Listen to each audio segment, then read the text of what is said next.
Hey y'all, it's Rhegis from the MorrisMansionBlog.com. Welcome back to my YouTube channel.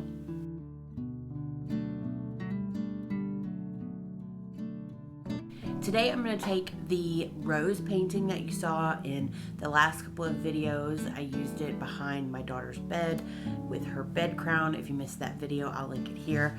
And I'm going to give it a custom frame made out of wood, and I'm going to show you the cheapest way that I know to do that, just out of some scrap wood, my miter saw, and some brad nails.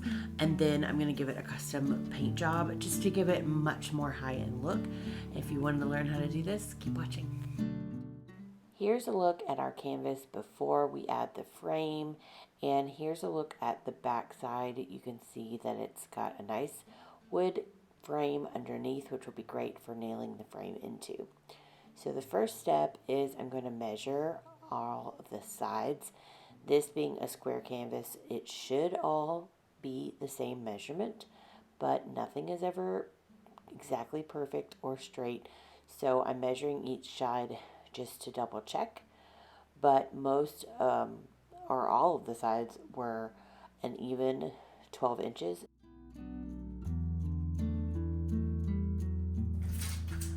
Okay, so I looked in my wood stash and I had this piece of lattice strip, and I think it's going to work nicely. It has a thick enough width for the side because it's quite a thick canvas, and because I have 4 sides at 12 inches each, 12 times 4 is 48, so I should need about 48 inches, and I have plenty to work with here. So let's cut these down on the measure saw.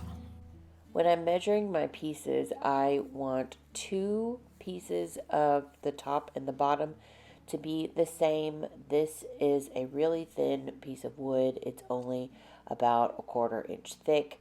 So I need to add the 1/4 inch thickness times 2 to my top and bottom measurement, so that when I nail it into place, there is a little bit of overhang, and then that's where the side pieces will rest into and be flush with each other. And you can miter this, but again, this is such a thin piece of wood, I'm just going to use butt joints. And for some reason, I couldn't figure out why my vacuum wasn't turning on, but it wasn't plugged in. So now it's working, and we're going to just cut these down to size. I always have to make sure I am in perfect alignment before I cut on my chop saw. And then I went and dry fitted the piece before I came back and made another cut. I am just going to lay it on top of the next piece of wood and draw a line, and that way they will be the same. And again, making my cut with making sure that the saw is lined up perfectly, because I may have extra wood to work with, but not much, and I didn't want to mess up all of my cuts. So now we're going to dry fit our pieces.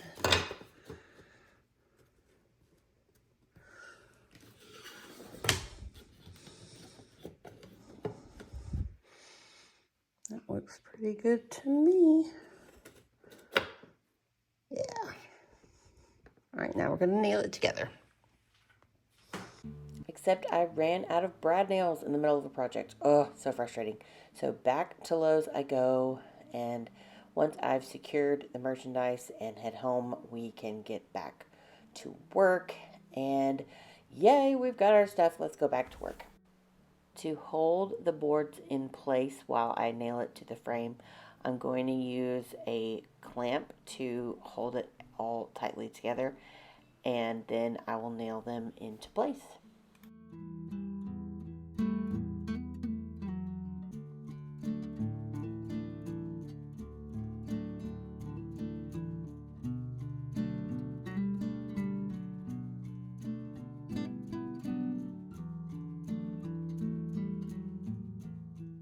Now that we have more nails in our brad nailer, let's put those into the wood frame. We're going to secure this properly. I tried to get a couple just every inch so that it was not going anywhere, and then clamped the other side and did the same thing.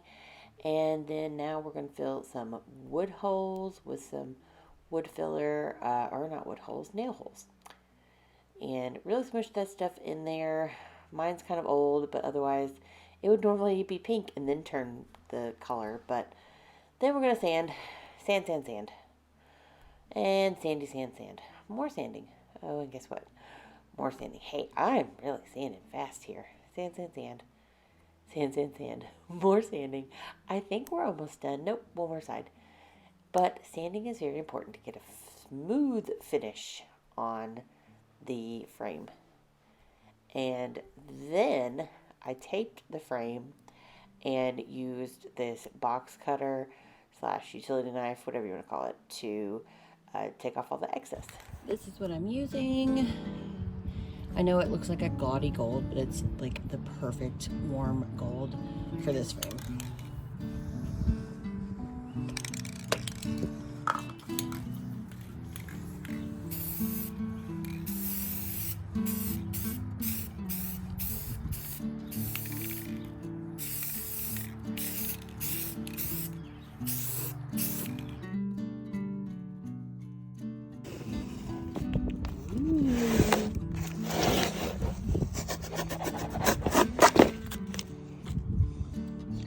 Looking pretty.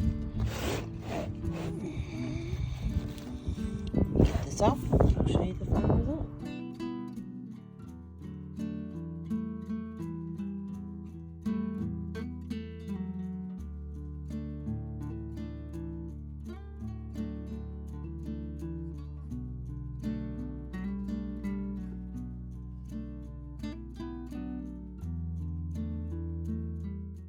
And here she is, hanging back in her place of glory above my daughter's bed.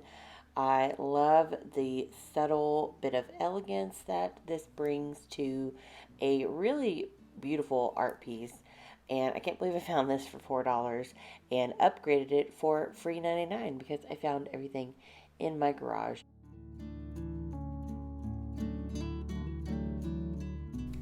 So, what do you think? Is this a project you think you'll try in the future? I love the results. I think it makes this little area of her room complete, and we can move on to other sources. I'm looking at window treatments and possibly a new rug in her room. I don't know. We'll see, but whatever we get up to next week, thank you so much for stopping by the mansion, and I will see you next time. Bye-bye.